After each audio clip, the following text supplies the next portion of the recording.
Welcome to ECNTRADE Daily Video. Before we begin, it should be noted that any advice is of a general nature only and that your personal circumstances have not been taken into consideration. Hello everyone, my name is Rob Clayton and thank you for joining me.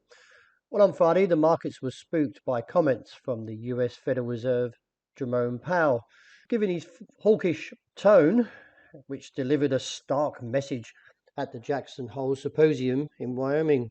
The US Central Bank indicated that they would continue to raise interest rates and wouldn't stop until inflation was under control.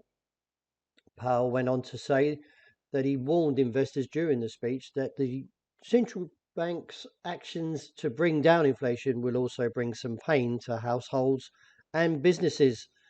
Due to the US inflation slightly eased though in July at 8.5%, but still remaining to a 4-decade high.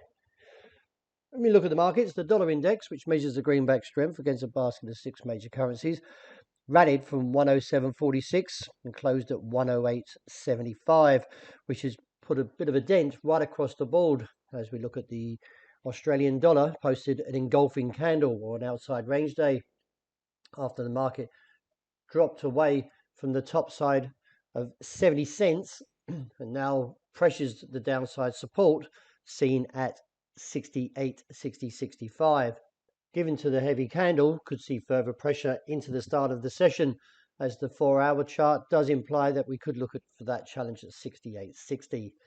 Taking in mind though that a break here would still give further indication to a drop to 67.90, and it's very hard to put a base on it due to the reversal that we've seen since 71 cents, the rebound from 68.60, and now this engulfing candle.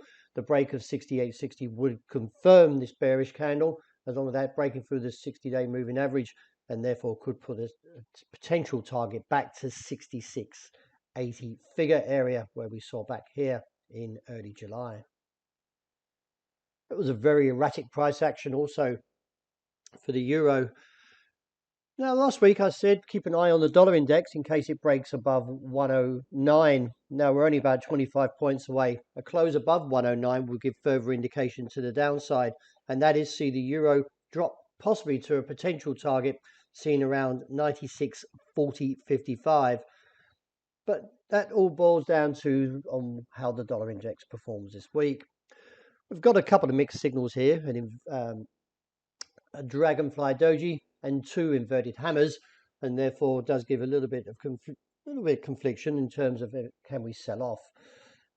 Looking at the 4-hour though, I do expect to see a little bit of pressure to the downside, which may find support close to the region of 98.80, a little bit lower than where these bases are, but nevertheless there's been demand there, and this is probably coincides with that 109 area for the dollar index.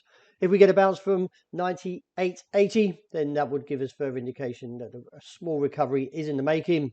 With these mixed candles, does imply that the bulls are still lurking about somewhere around this region, so we could see a return and maybe a recovery back to the region of parity, or 100 figure 55 to 75.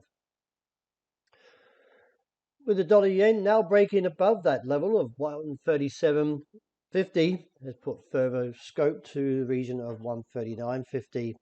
An engulfing candle also may add further indication to the upside, but we would need to see a little bit more demand. And if we do see a break above 138.15 area, that would give us a further indication that this candle is supportive to the rise, and look up towards that 139.5 and reassess from there. An engulfing candle also for sterling, which awaits confirmation. That is a close under 117. The figure, I do have support at 20, but it's slightly buckled, as you can see from the opening this morning.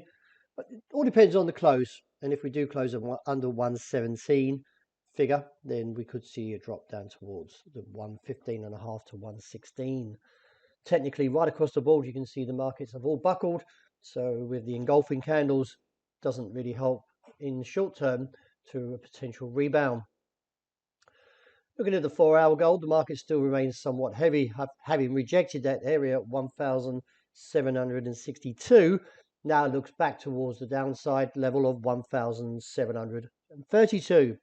A close under there would give further indication that the bears will continue to weigh on the market, and taking on board the strength of the US dollar over the Friday session from 107.46 to 108.75 could see a break of 32 and eventually see a tumble down towards 1,680 to 1,700. Oil very whipsaw, but nevertheless not backing down as such, with the RSI still holding above that midway point. I still believe the market could re-challenge that top side around 96, figure 55. Reassess from there. A break above there could give scope up to $98 a barrel. But as we've recently seen, there was a good supply, rejection and profit taking, and therefore could see another failed attempt. But keep an eye on these technicals to support the direction, and at this stage it still holds to a somewhat bullish assessment. Well, that wraps it for the morning. Thank you very much for joining me. And as always, look out for the intraday report. I hope you enjoy the great start to the new week.